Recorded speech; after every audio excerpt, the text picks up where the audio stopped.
The only two floors that have sprinkler protection is currently this ground floor and the basement. That's it. The other 10 floors and the parking garage.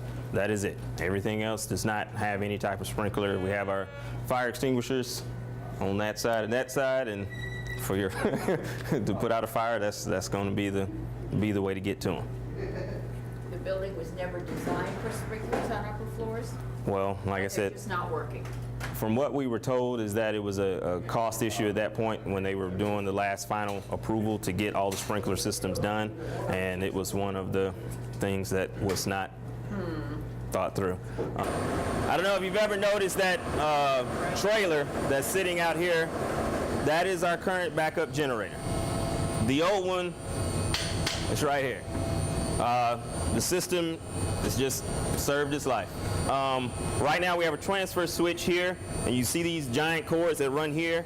Like I said, with Lieutenant Hicks, with that being kind of outside of our building envelope, that is a security concern. So if we ever had a power outage, and if somebody wanted to, something could happen to the building, they could pull our backup generator, and we've actually had that issue. When we tried to flip it over to test it, we found out that there was wires out there loose.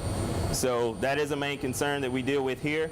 Also, while we're here, the sprinkler system here, that is the system there. Now, technically by code now, we would need to have a backflow preventer on that fire system, which we currently do not have. So that would be a concern as well. And obviously this is only for those 2 floors. So obviously you can imagine the size of piping that we would need if it was to do all 12 floors and the wings. And you currently see that we're underground. Also, you can see the concrete construction here. So even logistically trying to get this generator out of here, just, you see that door, that's the only way out of here, correct? I think there's another side door, but this is it. So therefore, any of this bigger machinery, when it breaks down, they have to repair it in place. There's a couple months back, I had sent the letter letting council know about the concerns we had about the hot water. This is the hot water heating system, so it's a boiler system. It's just the hot water that provides heat to the building. The concern is when it's up under here, it's under this insulation, we don't know the condition of the pipes. And so, what wing was it, Johnny? It was the east wing. We had that pipe failure where it just totally corroded and burst. And so we had hot water, everything kind of shooting out. And if you've noticed, between here and wherever we are, there are no cutoff valves. So therefore, if it breaks here, we're almost having to run all the way back into the building to find any type of cutoff to isolate the issue. It would just be hot water spewing out. So we have somewhere between 200 and 300 boxes like this all over the building. So therefore, that was the concern, is that at any place, either coming in or going back out, you can see this condensation. If it's happening up under that insulation, it's just sitting there and rusting that pipe out all the time. So that was the concern there. So we wanted to show you this one. This is probably one of the worst we've got. The rest of them aren't as bad. We've done investigations to kind of isolate the worst of the worst. We scheduled to have a mechanical contractor come in, start next month, to start working on this. We have them in each one of these all the way down to the end. Correct. Okay, and this is just the records room and the deed room. That's correct. It's on the other end. Yes, ma'am. Also, we'd like to point out, you'll start to see some more of these, which is portable cooling units to maintain the temperatures in the building, because any of our air conditioning systems are coming off those windows, and any of, like I said, depending on if you're on the south side of the building all day, you're burning up. Then you're on the other side of the building, you're freezing.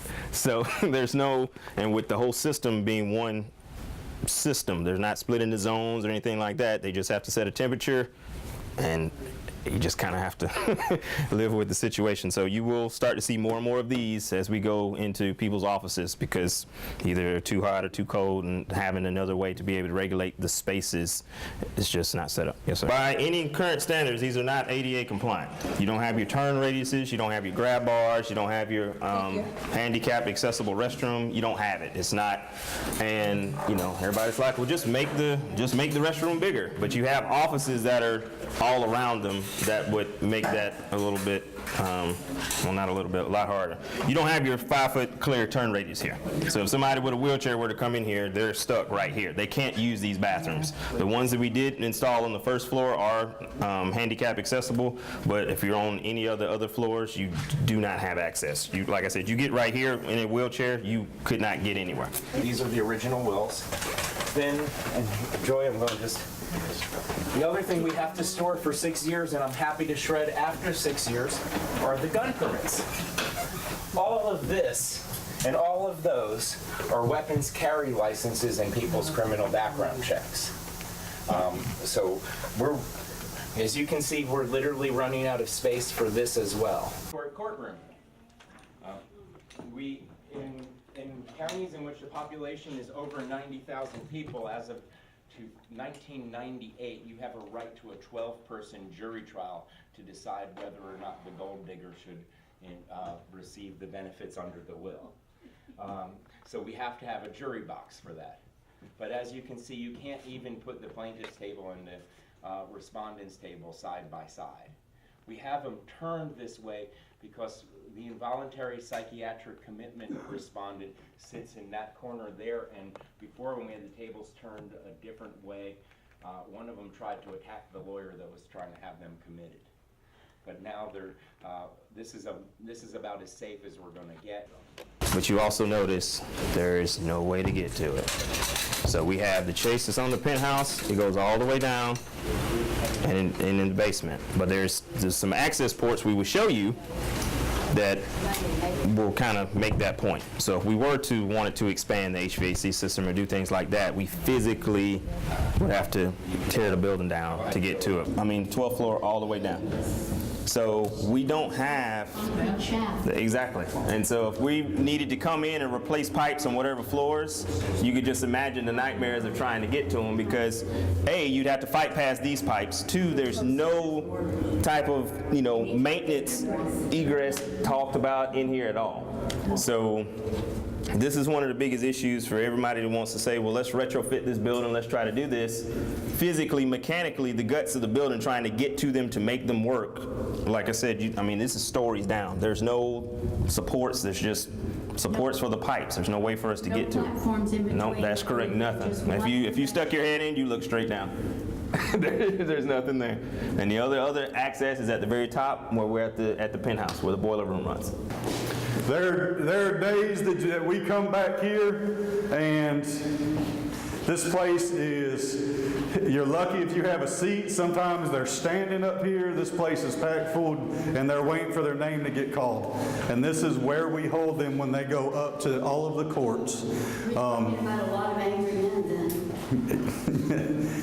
Oh, it all depends. We say a lot of angry men, but sometimes this is their day for justice, their day to be able to, so you have a lot of hopeful people sitting in here, but at times it does get angry. And if you think about packing people in here, people are frustrated, angry, ready to go, or after they get handed down a verdict and we have to bring them down here and get put in. So it's very volatile in here at all times. Take you down, and then we will, then I'm going to hold you down in the holding area down there. I'm going to go back up and down and move you all up and down. That's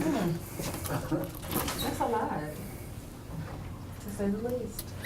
Once you get in the elevator and you realize when I'm transporting, or when these young men right here are transporting multiple individuals, it gets real tight. And not to mention that this is also the judges or the elevators the judges use to go to their offices. So if y'all would go ahead and step inside, if we could pack it as full as we can. Over here too? Yep. Wow. Need to get in the cell. Take a picture of this.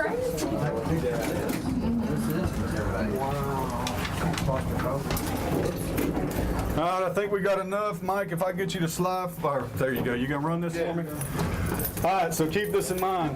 This elevator gets used quite often. We've had judges get stuck in this elevator. We've had inmates and officers get stuck in this elevator, and getting stuck isn't just, hey, we're stuck. Now you got to call the elevator crew, so you can be stuck in here for a couple hours. As you can see, the mayor parks here, the city manager parks here. All right? And this is where we have to unload inmates at. If you're coming to get a job, we're unloading murderers and people that are on trial for murderers, and you have to come up through here and you'll see a van or a car parked here as we're getting inmates out. One, that provides serious safety and security risks for the officers, because if I want to come break somebody out, we have no protection. All right? And two, if I want to do harm to another inmate, or if one decides to run, where do we have to keep them from running, if you think about it? It's wide open. If one wants to run, it's wide open. So we have to be on our top security level conscience and making sure we're blocking all avenues right here. All right? But this is our sally port. This is how we deliver. And while we're doing that, judges are coming in. And like I said, judges and inmates take the same elevator.